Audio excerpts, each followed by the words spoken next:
Israel middle east में बड़ा खेल कर रहा है। तुर्की के कट्टर दुश्मन ग्रीस को घातक हथियार बेच रहा है। जानकारी के मुताबिक ग्रीस और इजराइल के बीच ऐतिहासिक डिफेंस डील लगभग फाइनल हो गई है। इस डील की कीमत करीब 3 अरब यूरो लगभग $3.5 अरब है।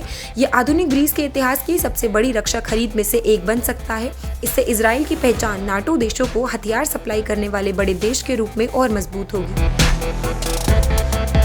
ग्रीस इस डील के जरिए अपनी अक्लीड शील्ड योजना के तहत अपनी सेना को आधुनिक बना रहा है। इसमें इजराइल की एडवांस एयर डिफेंस सिस्टम और लंबी दूरी एक मार करने वाली मिसाइलें शामिल हैं, जिसमें लोरा बैलिस्टिक मिसाइल सिस्टम प्रमुख है। ये कदम पूर्वी भूमध्य सागर में बढ़ते तनाव के बीच रणनीतिक रूप से बहुत अहम माना जा रहा है। इजराइल और ग्रीस के बीच ये डिफेंस डील केवल पैसों का सौदा नहीं है, बल्कि रणनीतिक रूप से भी बहुत बड़ा है।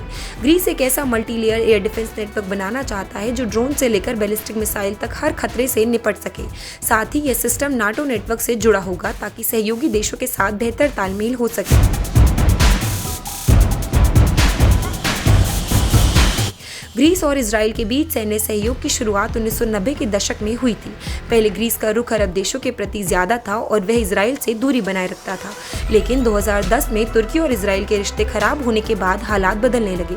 ग्रीस ने इस मौके का फायदा उठाकर इजराइल के साथ अपने रिश्ते मजबूत किए।